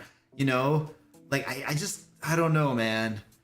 There's just something about that doesn't sit right with me. So I have a feeling if a player ever tried to do that, I would just be like, okay, that's cool. You're welcome to leave. That would be like my immediate response, because I would not be happy with someone trying to pull that crap on me. I mean, I don't know what I would actually do, but I have a feeling that probably would not work too well. I don't know. I have some super chats I should look at. This was from a little bit ago. Who is this from? Audiobook Junkies, thank you for the super chat. I have a campaign, TOD, Tomb of Destruction, Tomb of Desolation, I don't know what that means, that has gone a year strong in 16 sessions. I feel like it's losing steam. Should I call it and sum up in the next session? No, not necessarily. No. So what I would do is talk to your players and ask them if they're enjoying the game or not. And be like, you know, guys, how are you feeling about the campaign? Like, are you enjoying the campaign? Do you want to keep on going? Are you feeling a little antsy for doing something different? Do you want to change? See what your players want, you know, and then consider how they're feeling, and then consider how you're feeling, and ask them for opportunity. Like, if some of them aren't super happy with the campaign, be like, well, you know, we can change campaigns, or maybe I could tweak some things to the current campaign to make it better for everybody, and then see what they say. And then there might be a way for you to revitalize the campaign. If you feel like it's losing steam and it's not going super well, I wouldn't just plug forward without making any adjustments or without considering what's going on. Get input from your players and try to figure out what they think and you think maybe are causing it to lose steam, and then consider if there's a way for you to make some adjustments to make it better for your game, for all your players and for you. You know, don't just go forward blindly if you sense something is wrong. If you sense something is wrong, that is almost always worth having a conversation with your players and talking things through and seeing what's up, you know. And if people are just fatigued with the campaign and kind of want to wrap it up, and you're okay with that, then just say, okay, guys, I mean, it sounds like you all are just want to kind of move on. I'm cool with that. How about, like, I move toward wrapping this up over the next, like, month or so, and then we'll play a new campaign or something. How's that sound? And, you know, but it's worth a conversation. Don't make these sorts of decisions in the room by yourself. Involve your players in this to see how they're feeling, because sometimes how we feel as game masters is not representative of the actual truth. Like, we might think the campaign is losing steam and that our players aren't enjoying it, but the truth might be that your players are loving it and are fine with it, you know, and you've just perceived things that aren't in accordance with truth and actuality, and you're deceived to a certain extent by your own brain playing tricks on you, for whatever reason, you know. So it's always worth having a conversation. Don't just make decisions like that, you know, by yourself, because, you know, you need to take into the totality of, like, circumstances and opinions and evidence and analyze a little bit more thoroughly before you do that sort of thing, you know.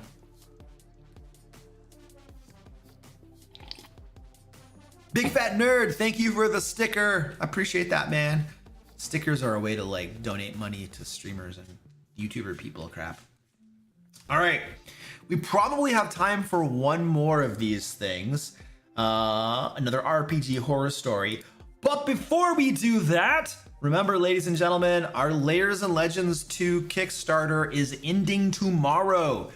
This is your last chance to get the exclusive special prices that we have during our Kickstarters. We give our Kickstarter backers get special prices.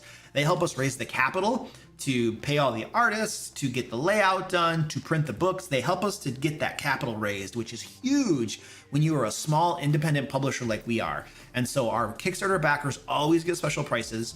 And you're looking at the alt covers right there. These are the regular covers. Those alt covers will only have one print run for this Kickstarter. So if you want to get those, you want to back those alt covers now to make sure you get them, because they are beautiful. Let's pop over here and see where we're at right now. We are $1,000 away from hitting our next stretch goal. Look at that. Our next stretch goal is at 270,000. We're going to unlock a level 4 beginner friendly adventure. We're $1,000 away from that. It would be really cool to hit that stretch goal before the stream is over. We shall see if we hit that. So this is super cool. You're going to get in these 2 big fat books, and these are big books. These are big fat books. We're not pulling some skeezy scam on you where each of these books is like 100 pages or something. We're not doing that. These are 2 big books. They're over 300 pages each. This is over 600 pages of content. We're not trying to fool you and scam you. It is stuffed with all of this crap: adventures, monsters, puzzles, rule sets, magic items. There's a whole bunch of stuff in here, and it is filled with artwork. Amazing, crazy, awesome artwork. We were actually looking at the artwork earlier, and I told people that we would look at some more of it. So I'm gonna pull up some artwork, and we're just gonna take a look at some more artwork. Now, this artwork that we're gonna look at right now is from Isaiah Bradley. He is producing some amazing stuff for us. So let's take a look at some of this. So this is for the Fallen Brothers adventure, Sea Salt and Sacrifice adventure, the Illican, Forge of Borrowed Time.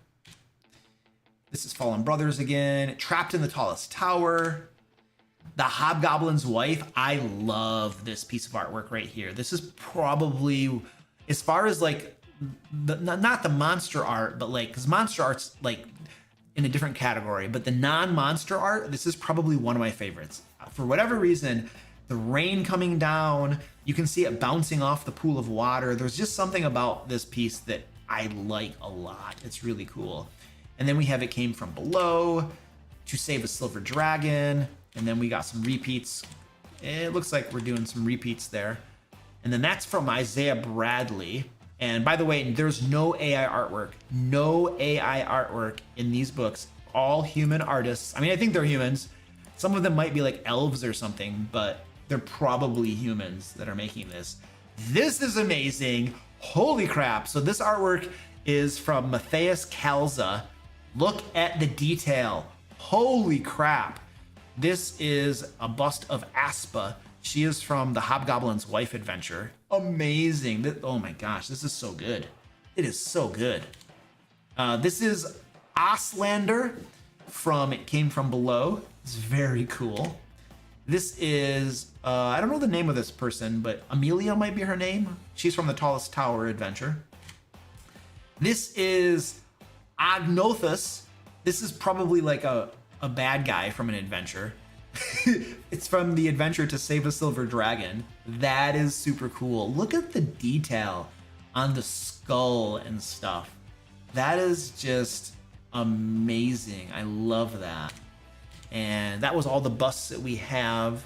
And then let's see. Mitch Mueller is doing a ton of amazing stuff for us. Let's take a look at some of Mitch's.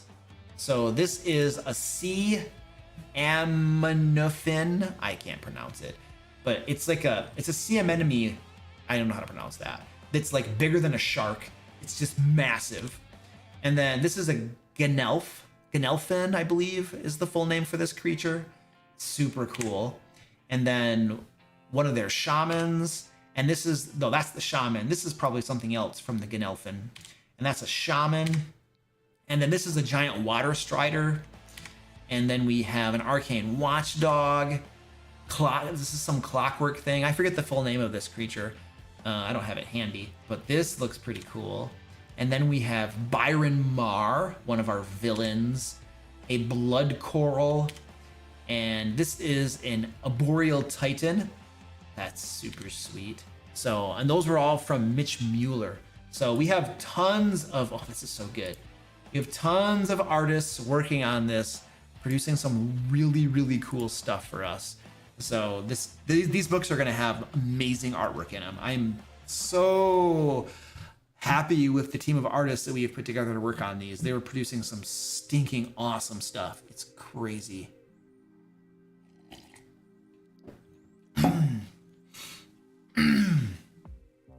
Goliath Cleric says, given how some of them crank pieces out, I think a few of them might have 6 arms and work on 3 pieces at once. Some of these guys are putting out some very amazing artwork at a very fast pace. So yeah, they're gonna keep getting more commissions from me, that's for sure. Like when I get beautiful artwork and you're hitting your deadlines, like what else are you gonna ask for? That's pretty cool. All right, it will come with the art as files so we can use them for tokens and scenery when we run these, right? No, we're not giving you the art as files. What we are going to do is give you tokens. Like we will take the monster artwork and the NPCs and stuff, the busts, and we will make the tokens for you. That's literally part of our map pack. Like if you get the PDF will come with this, but it should say this in here. But basically if you get, is it the PDFs? I want to make sure that I'm getting this properly. But what we do is we have like a map and token pack. And I'm pretty sure that if you get the PDFs, I'm trying to remember how we structured this because I don't want to state it incorrectly. It's been like a month since I've thought about this. But for all of our projects like this, we have a map and token pack. So you're going to get the digital maps for the adventures. You'll get the player versions and the DM version, digital maps, so you can put it into your BTT of choice. And then we also make tokens for you. So we're gonna do that work for you. And then if you get the PDFs, you're going to get this map and token pack that has this stuff in there for you so that you can run it online. So we give you the maps as image files, and then we give you tokens. We're already gonna make the tokens for you. We can't give you the artwork files. We can't do that. That would just not be proper. I don't want those things floating around. But we'll do the work for you and we'll make them into tokens. Absolutely, 100%. So I'm pretty sure at the PDF, if you get the PDFs, you're gonna get the map and token packs. I'm pretty sure. Goliath Cleric, if I'm wrong, please step in and correct me. Goliath Cleric is like our Kickstarter project manager, like director dude. He's got it all covered. So I just work here. All right, let's see if we can do a short horror story. We can probably get one more of these things in. The token pack will be included with every tier that gets the Layers and Legends map pack, which is every tier. Okay, yeah. So everybody will get the digital maps and the digital tokens to use in your game. So you're gonna get that. Don't worry, you'll do that. Will the tokens be as cute as Reginald's? I don't think anybody, I'm gonna be nice to you. I don't think anybody's tokens are gonna be as cute as yours, good sir. Reginald, so Matthew plays a cleric in my 5th edition game for patrons, and there's a running joke that I always try to kill him. And it's really hard. He's a cleric, he can do crazy healing. All right, let's see if I can find a short story to do in the last few minutes that we have here. This is a longer story. That's not gonna work. That's a longer story too. It looks like all of the stories that I have left are kind of long. So maybe we don't have time. Zach, do we have a really short story? Something super short? Because the ones that I've done so far are pretty long.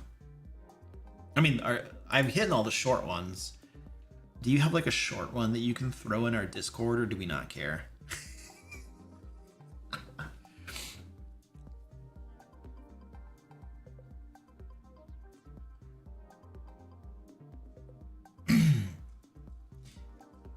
All right, I think Zach hooked me up.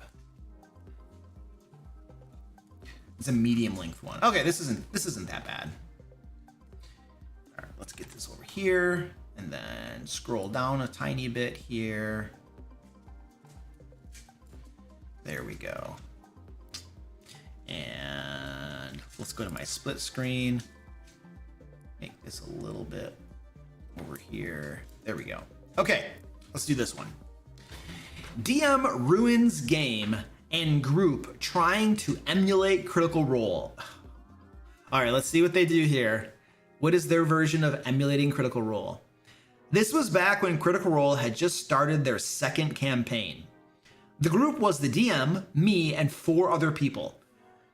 The DM and one of the players were really into Critical Role, to the point the first half hour to hour of every session was just the 2 of them talking about Critical Role.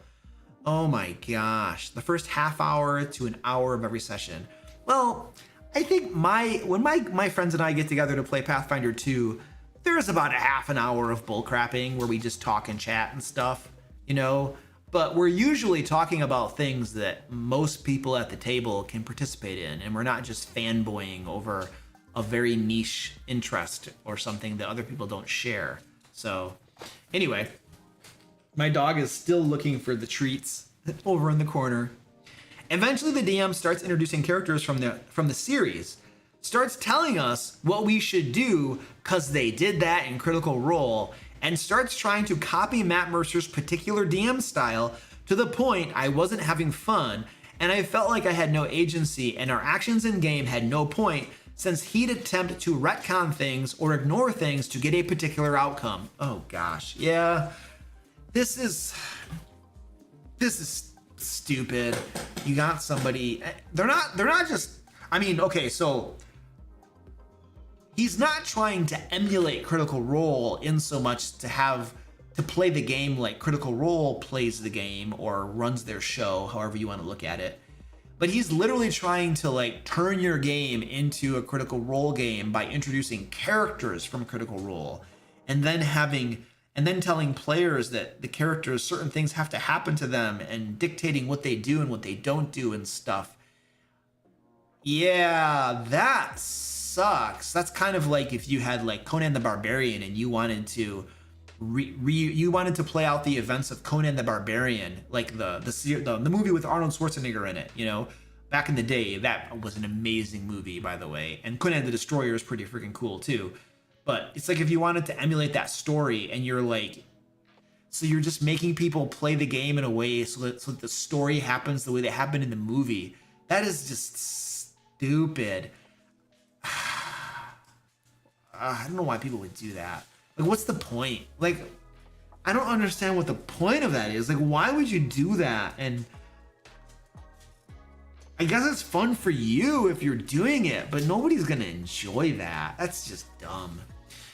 Let's keep reading. Eventually came to a head when one of the guys dropped out, and that was the push for me to say the same. I loved playing, but I'm not a huge Critical Role fan, and I have no interest in blanketly copying other people's stories. Nobody does. Like, that is the stupidest game master idea that you could possibly have, to like, hey, we're gonna make our campaign just like Critical Role's campaign, and we're all gonna do like the same stuff that Critical Role did in their campaign, and you all have to emulate what they did, and like if their characters did this, you have to do this too. Like, this is what we're gonna do, and we're gonna copy their story and stuff, and we're gonna make sure it happens the same way it happened in Critical Role. Like, this is what we're doing now. I hope you all enjoy this game because it's gonna suck. Like, this is what we're doing? Come on, this is stupid. So one person dropped out, and then the OP dropped out, and you should, because this is just stupid. The DM reacted badly. Imagine that. You don't like my Critical Role emulation. So the DM reacted badly and went on a tirade about how he's playing D&D properly, and we were ruining the game for him and that one other player, and I would just ignore him and go on with my life because he is an idiot and doesn't know what the heck he's doing. Obviously. He went on a tirade. I tried to tell him that he's ruining the game for all the players except one, and she was getting clear favoritism because she was going along with it, attempting to recreate scenes from the series. Okay, so you got the DM and the other player, and because she's going along with it and also likes Critical Role, and she's helping the game master emulate the scenes, the game master is giving her favoritism. Yeah, that's gonna piss everybody else off. And you should, if you do this as a game master, you deserve to lose every single one of your players. Like, this is the sort of thing that you just don't do as a game master. And when nobody's sitting around your table except for the one other person who's like, I love it too, let's keep doing it. Like, that's what you deserve. You have earned this. You have earned the loss of all of your players, and rightfully so, they all walk and nope out of your crappy game. So there's no excuse for this sort of behavior.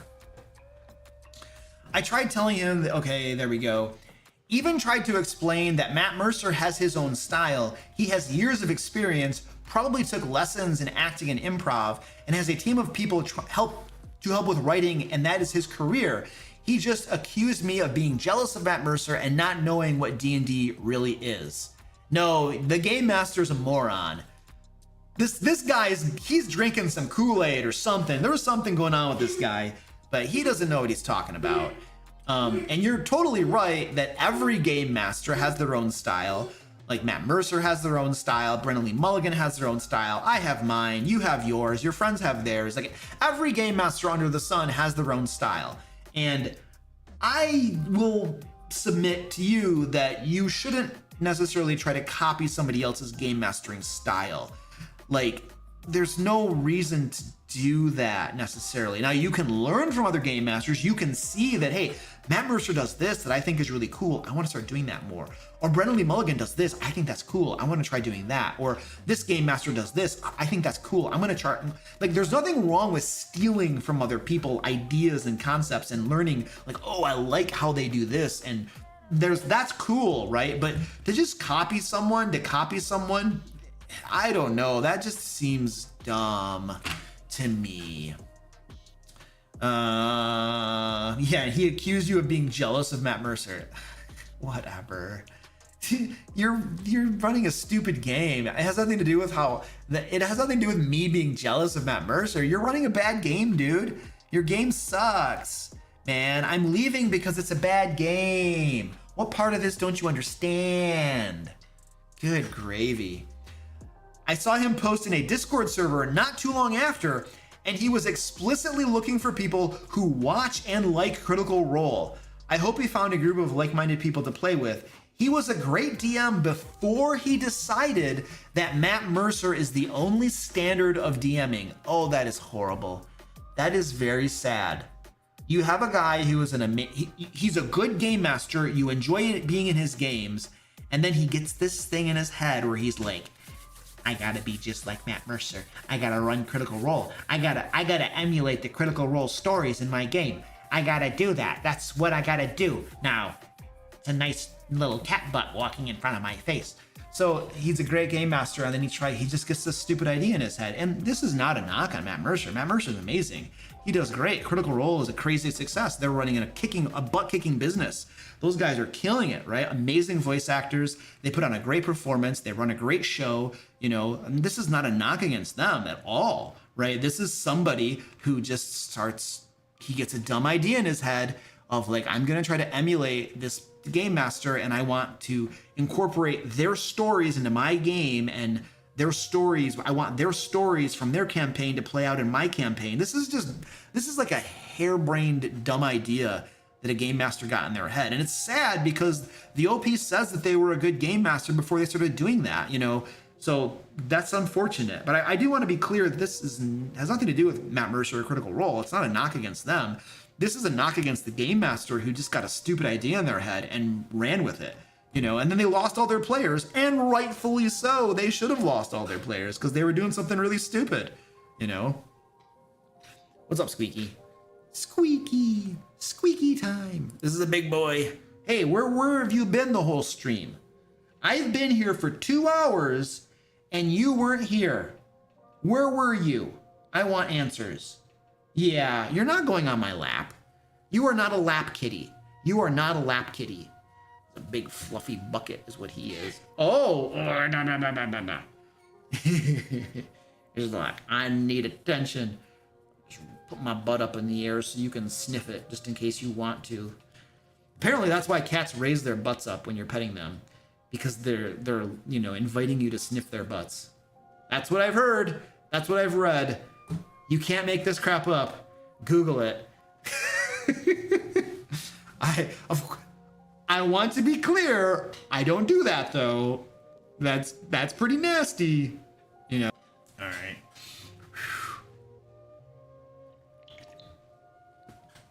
Yes, Hot Dice. It's the ultimate railroad. What that Game Master was trying to do was the ultimate railroad. 100%. Absolutely. Maybe people should try some board games.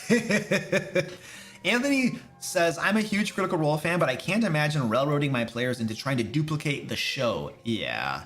You can just watch the show. Your game should be its own story. Yes. 100%, 100%, 100%. Dennis says, I had a DM who would change monsters and other things in the middle of the game session. We'll download the new patron Lair, Zag. So, I mean, I don't know. I don't think there's any problem with changing monsters in the middle of a game session. I don't think there's any problem with that. It's all smoke and mirrors, baby. If I homebrew a monster before the game session begins, that's 100% within my prerogative, right? If I'm running the game session and I homebrew a monster really quickly before the battle begins, no difference. If I'm in the middle of a battle and I start homebrewing a monster for reasons within my prerogative, and as long as my guiding principle is to improve the game for everybody, then I'm golden. Because there have been combats that I've been in where it was supposed to be a climatic boss fight, something really cool, and it was falling flat. And I could see it falling flat, and I could see that it was uninteresting and boring. And so mid-combat, I'm like, okay, how can I make this combat better? What can I do to improve this combat? Okay, we're gonna do this, this, and this. And I'm literally changing stuff. But my North Star is to improve the game for my players. I want them to have fun. So I 100% do that stuff. And I think that as long as your motivation is not to screw your players over and gyp them and stuff, then I think you're good improving the game. So there's no, if you can change stuff before the game, you can change stuff during the game. It's all the same. It's no difference. It's just optics is all it is. But at the heart of it, the Game Master can do what they need to do to improve the game experience. And I think that's the headline. All right, remember, ladies and gentlemen, we have our Layers and Legends 2 Kickstarter. It is ending tomorrow. Tomorrow is the last day to get the Kickstarter, so head on over there. We are currently sitting at almost 270K. We're very, very close to unlocking our next stretch goal right here. So head on over, check it out. You get 2 big, fat, massive books filled with 5th edition resources for your games. And you have, while the Kickstarter goes until tomorrow, we have special low pricing, special, Kickstarter exclusive pricing, whatever you want to call it, that our backers will get. And then after the Kickstarter closes, the pricing changes. So if you want to get that special pricing, back the Kickstarter, it's over there. It's beautiful. 2 big fat books. All right, I'm done. I'm leaving. I have a whole bunch of work to do, but it has been fun hanging out, and I'll be back on tomorrow. Tomorrow night, we're gonna stream from 6 p.m. to 8 p.m., which is when the Kickstarter closes. We're gonna walk that thing in for a landing tomorrow night. So I will be back then, and I'll see all your wonderful faces, or I will see all of your wonderful YouTube handles in the chat, I suppose. So have a wonderful evening, afternoon, ladies and gentlemen, and I'm gonna go now. I'm a great closer. I'm a closer stream person.